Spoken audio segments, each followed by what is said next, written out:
여러분 아시다시피 역사를 구분하고 기준 삼는 것은 기원전, 기원후라고 하는 예수 그리스도 중심입니다.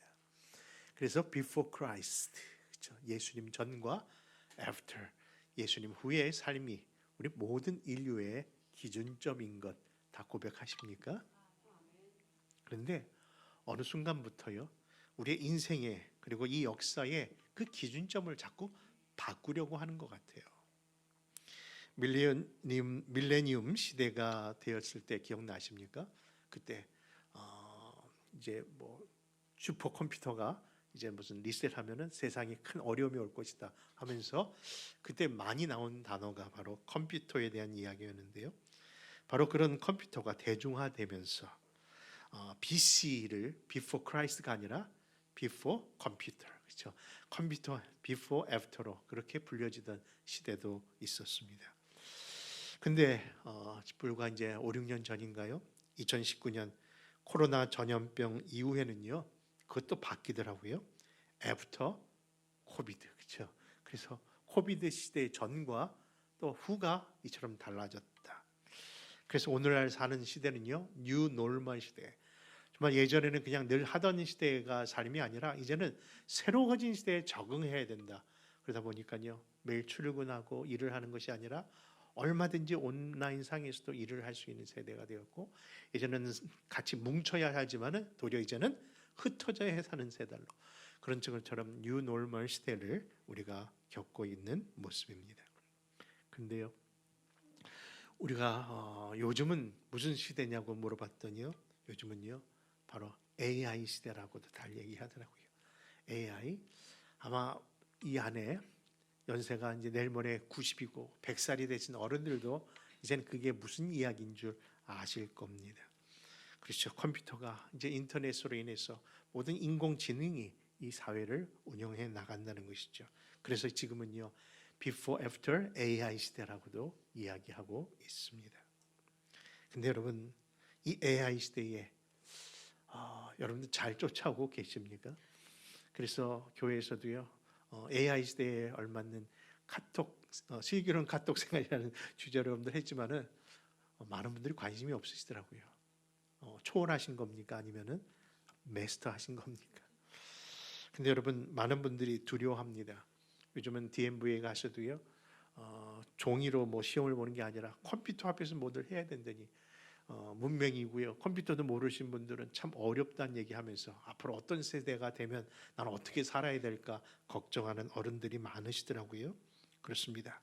변화하는 세대에 두려움밖에 없다. 근데 여러분, 결코 AI 시대가 온다 할지라도, 아니 왔다 할지라도 너무 걱정하거나 두려워하지 마십시오. 왜냐하면 AI는 그냥 사람이 만든 인공지능일 뿐입니다. 동감을 안 하시는군요. 한 집사님이요, 올해 특별한 결단을 하셨답니다. 진짜 하나님 말씀대로 살고 싶다. 그리고 기도하며 살고 싶다. 해서 매일 기도하고 매일 말씀을 읽는 일에 전념하려 새벽 기도회를 지금 다니고 계시고요. 그리고 하나님 말씀을 매일 읽어가면서 어떻게 믿음으로 살려고 애를 쓰신다는 이야기를 들었습니다. 그런데 그 집사님이 그렇게 애를 쓰지만 이제 4개월, 5개월이 지나니까요, 또 이렇게 업앤다운이 오셨나 봐요. 목사님, 요즘 성경이 잘 안 읽혀져요.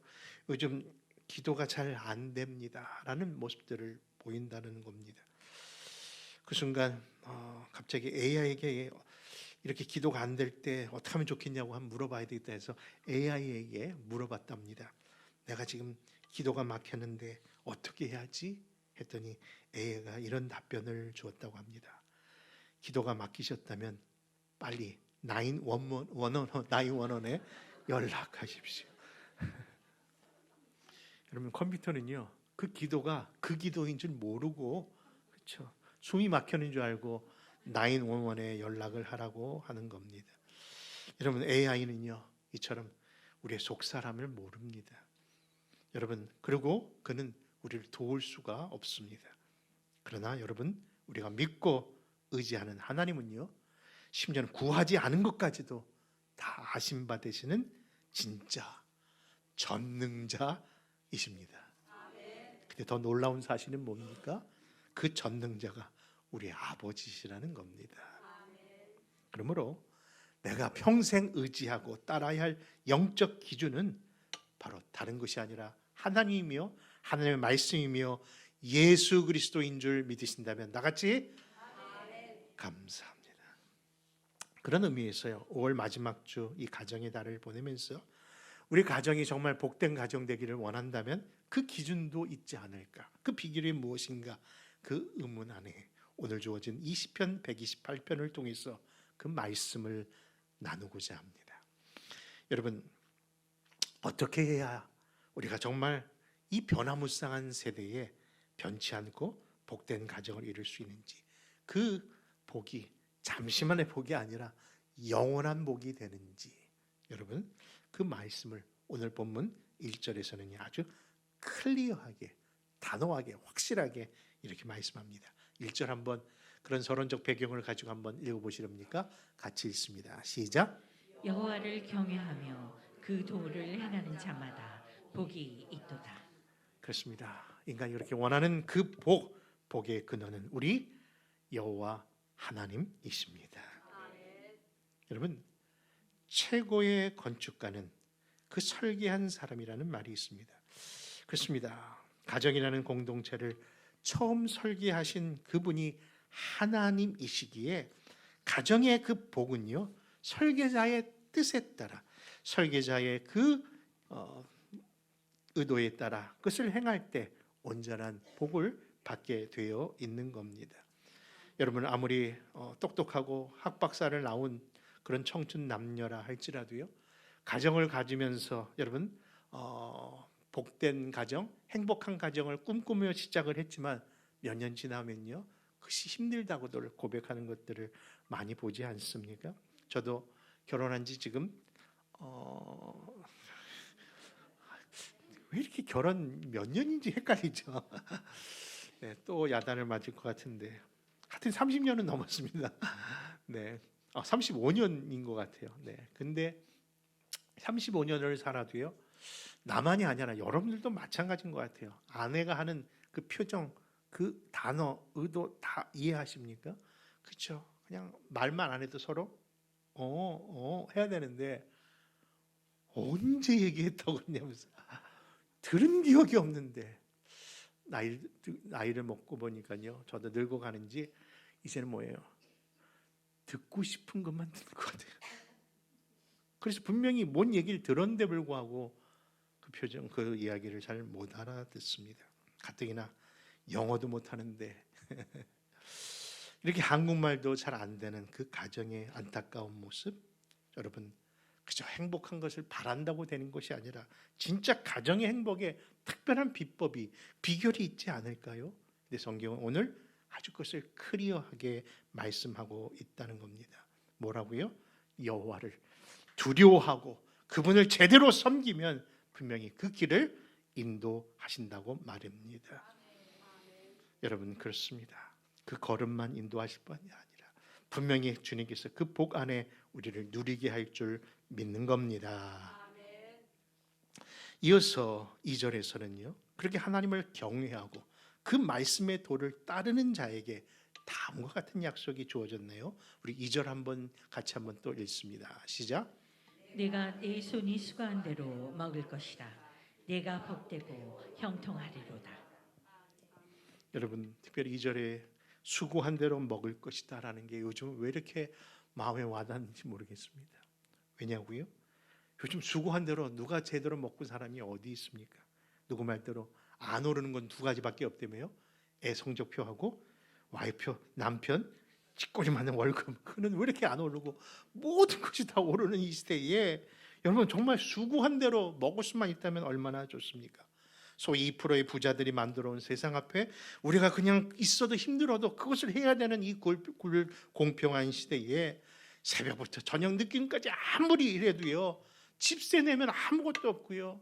여러분 정말 뭐 하나 할 수 있는 여유분이 없는 이 시대에 내가 수고한 대로 먹고 살 수만 있다면 얼마나 좋은 것인가.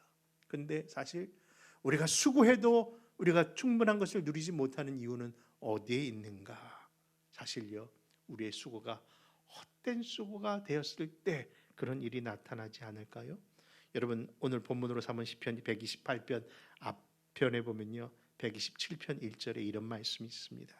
하나님이 집을 세우시지 아니하면, 여러분 우리의 가정 하나님이 여호와가 세워주시지 아니하면요 그 뭐라고요? 세우는 자의 수고가 헛되다라고 얘기하더라고요.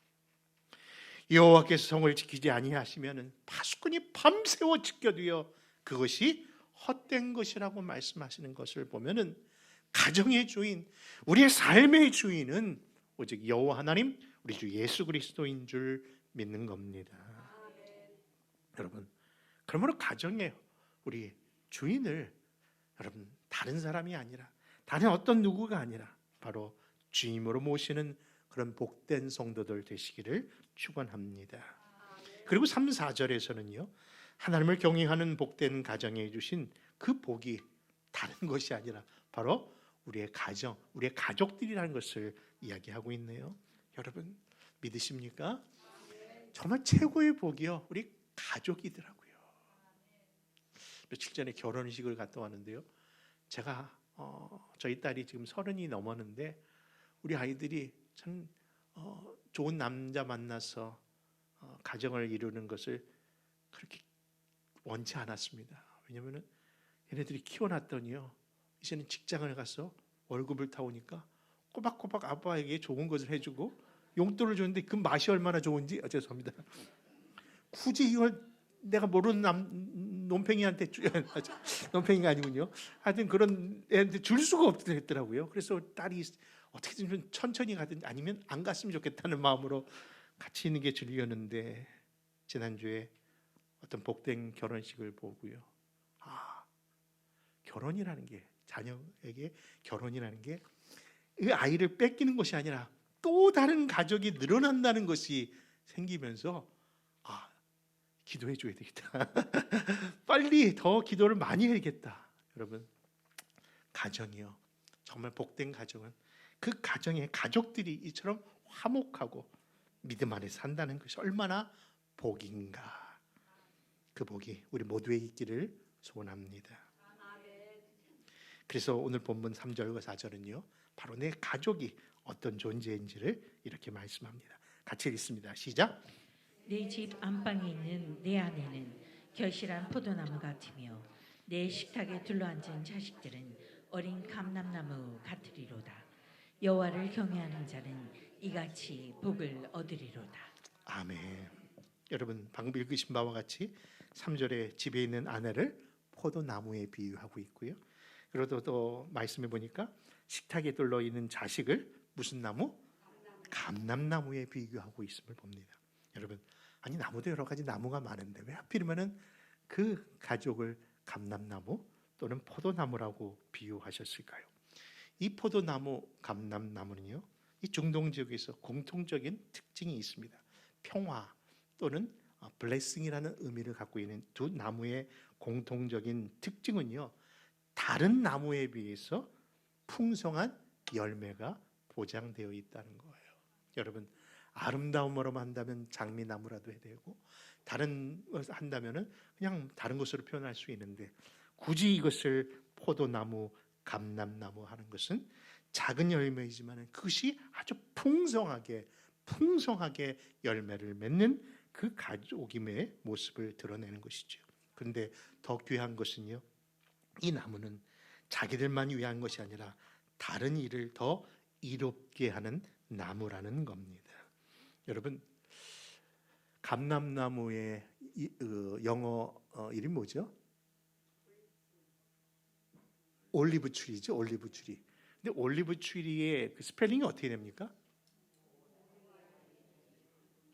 저는요 ALLIV인 줄 알았어요. 올리브. 여러분 감람나무라는 게 뭐라고요? 정말 말 그대로 미닝이 더 와더라고요. 그냥 올리브가 아니라 모든 사람을 이롭게 하는 그런 나무의 열매. 여러분 바로 우리의 자녀들이 그렇게 될 줄 믿습니다. 그리고 5, 6절에 보니까요 그 복된 사명이 가족뿐만 아니라 또한 또 다른 기관에 있는데 그것이 바로 교회임을 얘기합니다. 바로 시온 성이 있는 예루살렘에 있는 그 교회입니다. 우리 시편 5절과 6절 말씀 또 한번 읽어볼까요? 같이 있습니다. 시작. 여호와께서 시온에서 내게 복을 주실지어다. 너는 평생에 예루살렘의 번영을 보며 내 자식의 자식을 볼지어다. 이스라엘에게 평강이 있을지로다. 아멘. 여러분, 이처럼 우리에게 허락되신 가정, 우리에게 허락하신 이 교회가 바로 복된 곳임을 믿으시면 또한 아멘 하시기 바랍니다. 그렇죠. 이 땅의 가정, 이 땅의 교회, 영적 가족이요, 또 영적 교회인 이런 모든 관계가 한 하나님으로부터 시작되었기 때문에 한 설교자로서 그것이 유지되고 지금도 지켜지기 때문에 분명히 우리에게 허락하신 이 가정 그리고 우리 교회는 분명히 복된 곳이 맞습니다. 그런데 안타깝게도요, 이 땅의 가정 안에, 이 땅의 교회 안에는요, 그 어떤 사회 단체에서도 볼 수 없는 더 많은 오해와 아픔과 상처가 있다는 것은 웬 말일까요? 아니, 이처럼 복되다면서요, 이처럼 복이 약속되어 있다면서요. 그런데 의외로 다른 사회에서는 볼 수 없는 가정에서 아픔이 있는 사람이 많고요, 또한 영적 가족이라고 할 수 있는 교회 안에서도 그런 상처와 아픔을 발견합니다. 이에 대하여 사회학자들은요, 역설적이게도 그 이유를 이렇게 얘기합니다. 가족이기 때문에 그래요. 무슨 말인가 했더니 가장 가깝기 때문에 그래요 라고 풀어주더라고요. 여러분, 그렇습니다. 그냥 가장 가까운 사람들 사이이기 때문에 그냥 무관심해도 용서되는 줄 알고, 무례한 말도 무례한 행동도 그냥 넘어질 줄 알고 함부로 말하고 함부로 행하면서 가족 안에 그리고 영적 교회 안에서 뭡니까? 바로 그런 아픔과 상처가 계속 박힌다는 거예요. 여러분, 아마도 모르는 사람들이 그런 얘기를 하고 그런 말을 했다면, 그런 표정을 지었다면 뭐 그냥 안 보면 되지, 뭐 그런가 보다 하고 넘어갈 텐데, 사랑하는 가족이라면서, 아니 한 배에서 나온 그런 가족인데 불구하고 그런 말을 네가 어떻게 나한테 하느냐라고 하는 이야기를 하는 순간, 여러분, 그를 낳은 부모도 왜 이렇게 요즘은 섭섭한지 모르겠습니다라는 말을 하더라고요. 여러분, 저도 형제가 5형제의 막내, 또 3분의 누님이 있는 8남매의 막내이지만요, 형제와 형제들 간에 우애가 다 있는 것은 아니더라고요. 여러분, 자매와 자매, 아니 서로 좋은 벗으로 내고 친구처럼 놀릴 것 같은데 자기가 산 옷도 아니고 부모로부터 사임을 받은 옷인데도 불구하고 이건 내 거, 네 거 하면서 옷 하나 그냥 몰래 입었다고 난리를 치는 것을 보면 자매도 역시 여러분 그런 아픔과 상처를 받나 봅니다. 여러분, 부모와 자식은 어떻습니까? 엄마, 내가 너를 어떻게 키웠는데 네가 나한테 이럴 수 있느냐? 아주 진지하게 얘기하니 딸이 얘기합니다. 어떻게 키웠냐고요? 막 키우셨잖아요. 방목이었잖아요. 생각해보면은, 그렇죠. 나준 것만으로 고마울 줄 아는데 자녀들은요, 그때 엄마가 나한테 이거 한 거 나 기억해? 여러분, 의외로 자녀들이 부모에게 듣고 싶은 말이 뭔지 아십니까? 여러분, 뭐 사랑한다 아닙니다. 쏘리라는 단어입니다. 내가 그때 미안했다는 말을 왜 한 번도 안 하시냐고. 엄마는 엄마이기 때문에 그렇게 무례해도 되냐고. 여러분, 자녀니까 용서할 줄 알고 자녀니까 이해할 줄 알았지만 자녀들이 받은 상처도 있더라고요. 여러분, 근데 부부는 또 어떻습니까? 둘이 못 살겠다고, 여러분, 결혼 허락 안 해주면은 난 죽을 거라고 하면서 결했던 결혼이지만 결국 부모 말씀을 들었어야 되는데 하면서 후회하는 가정들 얼마나 많습니까? 여러분, 부부는 촌이 없다면서요, 그렇죠? 근데 여러분, 님이 남이 되는 것 너무나 쉽게 되더라고요. 이처럼 가장 가까워지는 사이일수록 형제, 자매, 여러분, 부모와 자녀, 아니 촌수도 없는 그런 하나된 부부에 대해서도요, 이처럼 아픔과 상처가 더 깊어지는 것은 서두에 드린 것처럼 정말 가깝기 때문에 했던 무례가, 무관심이 더 사람들에게 기억되는 아픔인가 봅니다. 여러분, 그런데요, 이런 가정의 아픔을 가진 자가 성경에 있더라고요. 누굽니까? 바로 창세기에 나와 있는 그죠, 요셉이라는 인물입니다. 여러분, 요셉은요, 단순히 뭐 옷 하나 때문에 여러분 말다툼한 상처만이 아니라 바로 생명의 위협까지 받는 잔인한 범죄의 피해자가 바로 요셉의 생에 있었습니다. 여러분, 편애라는 사랑 때문에 형제에게 미움을 당했고 그것으로 인해서 죽음의 현장 속에서 살아났지만 그냥 애굽의 노예로 끌려가는, 잡혀가서 평생 청춘을 잃어버린 노예와 죄수로 살았던 자가 바로 요셉이라는 인물인데, 그 안타까운 인생의 그 원인을 가진 것이 바로 가족이었다는 사실입니다. 그러니 요셉은 평생 가족에 대한 아픔과 상처를 갖고 살지 않았을까요? 그런데 말입니다, 그런 요셉인데도 불구하고 창세기 어디를 뒤져봐도, 아니 신약에서 요셉을 얘기할 때도 요셉이 그로 인해서 마음의 상처 때문에 분노했다, 그래서 복수심을 갈았다, 그런 표현이 없더라고요. 여러분, 도대체 그는 어떻게 그것을 치유받을 수 있었을까요? 그에 대한 증거가, 그에 대한 아픔의 모습이 창세기에, 특별히 여러분 창세기 41장에 보면은 형제들을 만나기 전부터 그가 어떤 삶의 태도를 가졌었는지를 보여주는 말씀이 있더라고요. 우리 창세기 41장 총리가 된 후에 그 장자의 아들의 장자의 이름을 통해서 이처럼 발견합니다. 우리 한번 창세기 41장 51절입니다. 한번 같이 읽습니다. 시작. 요셉이 그의 장남의 이름을 므낫셋이라 하였으니 하나님이 내게 내 모든 고난과 내 아버지의 온 집이를 잊어버리게 하셨다 하며. 여러분, 그 말씀에 뭐라고요? 그 분명히 그 가족에 대한 아픔이 분명히 있었다는 것이 등장하지 않습니까? 그런데 그 문제를 어떻게 해결받았다고요? 하나님이 허락하신 가족을 통해, 새 가족을 통해서 가족이 치유가 되는 거예요. 가족의 아픔이. 그 아이들의 이름을 뭐라고 졌다고요? 므낫셋이라고 합니다. 므낫셋의 이름을 찾아보니까 자기 과거의 아픔을 잊었다라는 의미의 단어입니다. 여러분, 아유 목사님, 그러니까 그 요셉이 애굽의 총리 대신 2인자까지 됐으니 이제 바랄 것도 없고 누릴 게 많으니 당연히 그런 여유 속에 용서했나 보죠. 여러분, 그게 아니라니까요. 그가 그 위치에 있기 때문에 용서한 것이 아니라 처음서부터 그 마음속에 그 아픔을 이미 치료받았다는 겁니다. 가슴에 맺혀있던 부모와 형제 간에 대한 한 맺힌 아픔과 상처를 누가? 하나님으로부터 그가 씻음 받았기에 그와 같은 신앙 고백을 하는 줄 믿는 겁니다. 여러분, 요즘 우리 매일 묵상하고 있는 슬기로운 잠언 생활의 말씀 가운데 보니까요, 악한 자가 너에게 괴롭히거나 너를 힘하게 할 때 너는 그가 받은 대로 그에게 갚지 말라는 그런 말씀이 계속 나오더라고요. 여러분, 그렇습니다. 하무라비 법전처럼요, 눈에는 눈, 이에는 이 해도 되는 시대에 내가 받은 대로 갚지 않았다고 하는 것은요, 특별한 의미입니다. 왜 그렇게 해야 되는가를 우리가 읽고 있는 잠언서 20장 22절은 이렇게 그 이유를 말씀합니다. 같이 읽습니다. 시작. 너는 악을 갚겠다 하지 말고 여호와를 기다리라. 그가 너를 구원하시리라. 아멘. 그렇습니다. 이 가족으로부터 받았던 아픔을 가진 요셉은요, 이 슬기로운 잠언의 말씀을 따라 하나님의 때를 기다린 겁니다.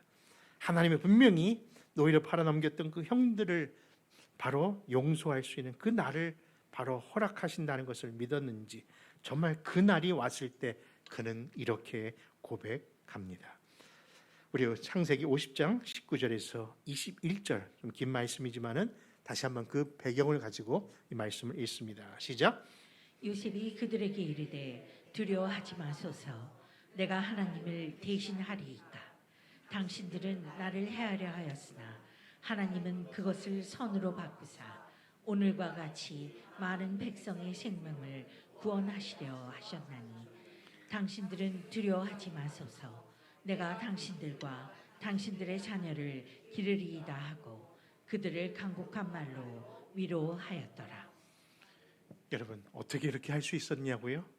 그것은 다른 것이 아니라 용서할 수 없는 일들이 있었지만 요셉의 받은 그 아픔과 상처에 바로 십자가의 은혜가 임했기 때문인 줄 믿으시기 바랍니다. 여러분, 예수님의 십자가의 은혜는요, 특별히 이런 상처를 상처로 남기는 것이 아니라 그 아픈 상처를 스티그마, 흔적으로 만드시는 능력이기 때문입니다. 여러분, 그렇습니다. 수많은 인생 역경을 그도 겪었던 사도 바울 역시 많은 아픔과 상처가 있었지만 그가 바로 그 십자가의 은혜를 깨는 순간 이런 고백을 하기 때문입니다.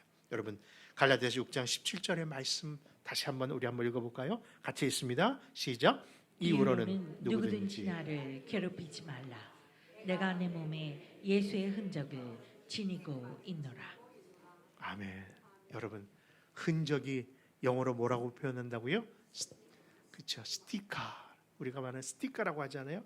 근데 그게 바로 그 원어의 스티그마에서 나온 단어입니다.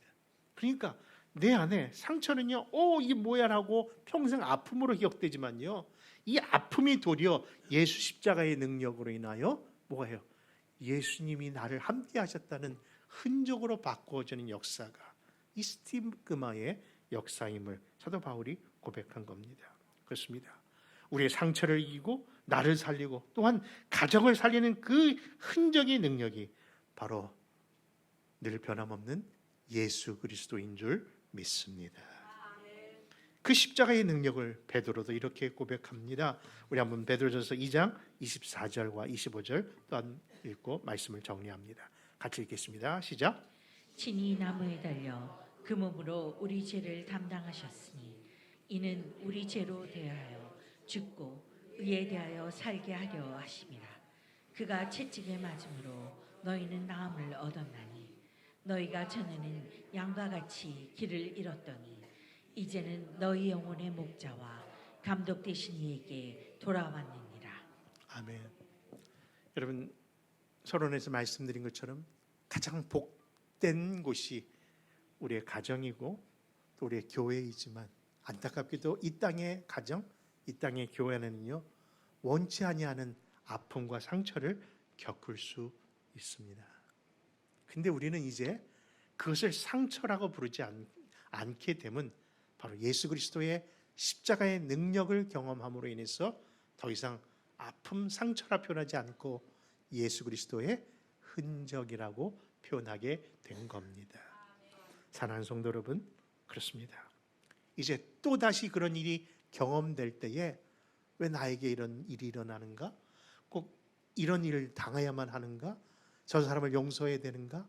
이렇게도 내가 참아야 되는가? 할 때마다 하나님이 하나님 되심을, 예수 그리스도의 십자가를 더 바라보면서 여러분 더 의아스럽게 여기지 말고 그로 인해 실망하지 말고 도리어 은혜의 감사가 우리 안에 있기를 소원하는 겁니다.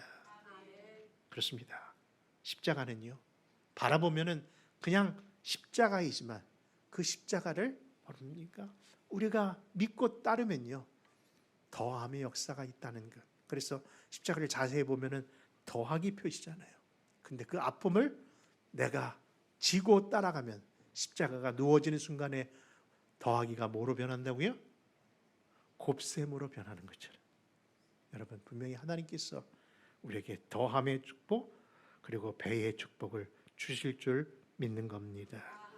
그러면 삶의 어려운 현장 속에서도 우리에게 허락하신 이 가정을 통해서 우리 교회를 통해서 더욱더 믿음의 증거를 얻으시는 그런 우리 성도들 가정 그리고 교회 되시기를 주 예수 이름으로 축원합니다.